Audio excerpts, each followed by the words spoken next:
সরকার যেদিকে থাকে সেদিক তো জিতে। কীভাবে জিতবে? ভোট সরকার দিবে না ভোটাররা দিবে? স্যার কিন্তু এই ভোটটা নিয়ে অনেকবার অনেক পদের কথা বলছেন। কখনো বলছেন আমি 11 তারিখেও না, 13 তারিখেও না, 12 তারিখেই নির্বাচন হবে। নির্বাচনটা হয়ে গেল। নির্বাচন হয়ে যাওয়ার পর সংসদ সদস্য হইল। একই সময়ে কিন্তু অলিখিতভাবে আপনি গণভোট যেহেতু আনছেন, তাইলে এরা গণপরিষদের লোক হয়। হ্যাঁ, ন্যাচারালি। এখন গণপরিষদের লোক যদি হয় আর সংসদ নির্বাচন যদি হয়ে গেল, তাহলে ও কিভাবে নেবেন?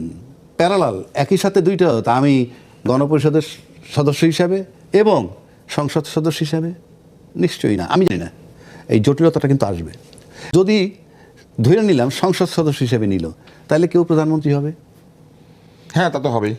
প্রধানমন্ত্রী যদি হয়ে যান, সেই প্রধানমন্ত্রী চলবে কি হিসাবে? কোন সংবিধান দিয়ে চলবে?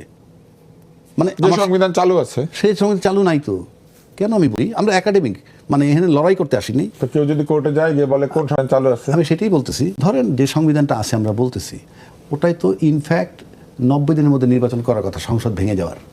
এই যুক্তি আপনি জায়গায় দিছি আমরা আজকে একাডেমিক ডিসকাশন, মানে আমরা ডিবেট করে ফালাই দিচ্ছি। তারপরে না হইলে সংবিধানের অনেক আইনকে লঙ্ঘন করা হয়েছে, আবার অনেক জায়গাতে সংবিধানের আইনকে ব্যবহার করা হয়েছে। সেটাই বলতেছি না, যেটা ব্যবহার হয় সেটা হলো কি, যে পার্টটা সচল সেটা তো আপনি করতেই পারেন, কিন্তু যে পার্টটা অচল, এই যে 90 দিন অচল তো তারা ইচ্ছাকৃতভাবে করে, অচল ছিল না। না যেই করুক, তো অচল করে না অচল তো হয়ে গেছে। অচল যখন হয়ে গেছে, তখন আমার কাছে ব্যক্তিগতভাবে যেটা মনে হয়, এইটা একটা জটিলতা হবে।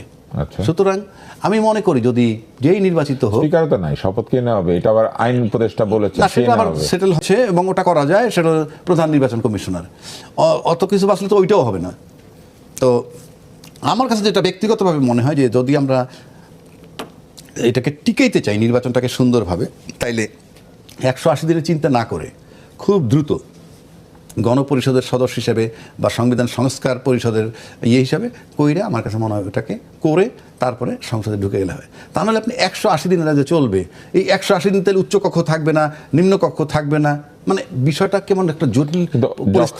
যে অটোমেটিক এই সংবিধান চালু হয়ে যাবে বলা হয়েছে, তখন তো উচ্চকক্ষ আসলে থাকছে না। অটোমেটিক কোন সংবিধানটা চালু হবে? আমার প্রশ্ন তো ওইখানে। ওই যে জুলাই সনদ, যেটা কি যুক্ত হয়ে যাবে আগের সংবিধানের সঙ্গে নিজে নিজে হেঁটে হেঁটে পাপা। না জুলাই ঘোষণাপত্র, যেটা গণভোটটা যদি হয়ে যায়, তাহলে এটা তো হবেই। সরকার যে থাকে সে আমি তো এইভাবে বলতে পারি না রে ভাই।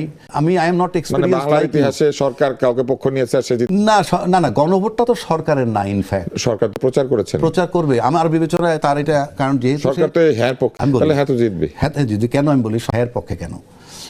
যেনই হোক, সরকার যেদিকে থাকে তো জিতে। কিভাবে জিতবে? ভোট সরকার না ভোটাররা দিবে?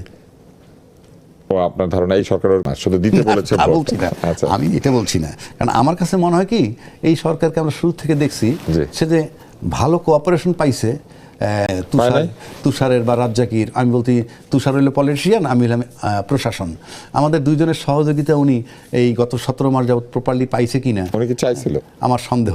উনি কি চেয়েছেন? তা উনি চেয়েছেন কবে? আজকে নির্বাচনের দিন কিন্তু আমরা দেখছি প্রশাসন খুব ভালো কাজ করেছে, এবং প্রশাসন ভালো কাজ করেছে বলে বোধহয় নির্বাচনটাও, মানে ফলাফল যাই হোক নির্বাচনের, কিন্তু নির্বাচনে যেই 3 দিন আগে আমরা আলোচনা করছি, সকালে আপনার সাথে আমার আলোচনা হলো আরেক জায়গায়, 3 দিন আগে বলছি ভোট হবে তো। না, আমি কিন্তু ভোট হবে বলেছি না, ঠিক আছে, কিন্তু এই আশঙ্কাটা ছিল, এই প্রশ্ন তো করতো, কিন্তু সেখান থেকে আমরা উদ্ধার পাইছি। কিন্তু এই ভোটটা নিয়ে অনেকবার অনেক পদের কথা বলছেন। কখনো বলছেন আমি 11 তারিখেও না, 13 তারিখেও না, 12 তারিখেই নির্বাচন হবে। এবং এই 12তে যখন কনফার্ম হয়ে গেছে, একেবারে নিশ্চিত, একটা সময় তো সেনাপ্রধান বলছিল কয়েকদিন আগে মিটিং কইরা যে খুব কঠিনভাবে আমরা এটারে নিয়ন্ত্রণ করব, এসব বলছে। তো আমার কাছে মনে হয় যখন চূড়ান্ত হয়েছে যে ইউনূস সাহেব চলে যাবে, যেহেতু ইউনূস সাহেব চলে যাবে, এবং এইটা আমি আরও একটু রিপিট, চলে যাবে কোথায় চলে যাবেন উনি সেটা পরের। ইউনূস সাহেব কিন্তু বলছিল একটা কি সর্বশ্রেষ্ঠ নির্বাচন উপহার দিবে। আমি কিন্তু টিভিতে বলছিলাম উনি সবচেয়ে নিকৃষ্ট নির্বাচন দিবেন, এটা আমি বলছিলাম। কেন বলছিলাম? প্রশাসনের করুণ দশা দেখে, অর্থাৎ প্রশাসনের সমন্বয় নাই, সেটা দেখে তার আলোকে আমি বলছি। কিন্তু আজকে আমার কাছে মনে হয় যে না, ইউনূস সাহেব দূরদর্শী, অর্থাৎ আমি ওনাকে চিনতে পারি নাই, আমি আমার কথা বলছি। এই কারণে যে উনি কোন অ্যাঙ্গেলে কী হিসাব করে বলছেন, উনি জানতেন যে ওনাকে পছন্দ করে না, ওনাকে কোঅপারেট করে না, ওনাকে এই টিভি মাধ্যম, মানে উনি যে আইসের জন্য নির্বাচনটা ভালোভাবে করে দিলেন। না সেটা না, উনি চলে যাবে নিশ্চিত হওয়ার পর প্রশাসন কোঅপারেট করছে, হ্যাঁ, যে প্রশাসন কোঅপারেট করছে এবং সে কমফোর্টেবল, মানে নির্বাচনটাকে কমফোর্টেবল করছে। তা না হইলে এই প্রশাসন যে অবস্থায় আমরা আলোচনা করছি তাতে নির্বাচনটাকে এত স্মুথলি শেষ করতে পারলে বাকি 17 মাস তো আরও স্মুথলি হইতে পারতো। ওই অ্যাঙ্গেলে বলছি যে না, তাহলে ইউনূস সাহেবের হিসাব নিকাশ ঠিক আছে যে উনি যে চলে যাবেন এবং উনি চলে যাওয়াটা সবাই অ্যাকসেপ্ট করতেছে, এবং যেহেতু চ্যালেঞ্জ করছেন যে একটা ভালো নির্বাচন দিয়ে যাবেন, তাই নির্বাচনটাকে বিতর্কের ঊর্ধ্বে রেখে একটা ভালো নির্বাচন উনি করতে পেরেছেন। ইনফ্যাক্ট ওনার কৃতিত্ব আমার কাছে মনে হয় করতে পারলেন না, করলো তো প্রশাসন। আপনি বললেন উনি যাবে নিশ্চিত। হ্যাঁ, এখানে আমার কাছে মনে হয় যে ওনার কৃতিত্ব কারো যাওয়া এত আনন্দের যাওয়ার হতে পারে। হ্যাঁ, আমার কাছে মনে হয় যে মানে প্রশাসনের কৃতিত্ব এটা, আমার ইউনূস সাহেবের কৃতিত্ব নেই। যদি ওনার কৃতিত্ব থাকে তাহলে পিছের 17 মাস যে বিষয়গুলো আমরা যেভাবে দেখছি ওগুলা ঘটতো না, এরকম স্মুথলি যাইতো। কেন করে নাই? ভাবছে প্রশাসন যদি স্মুথলি তার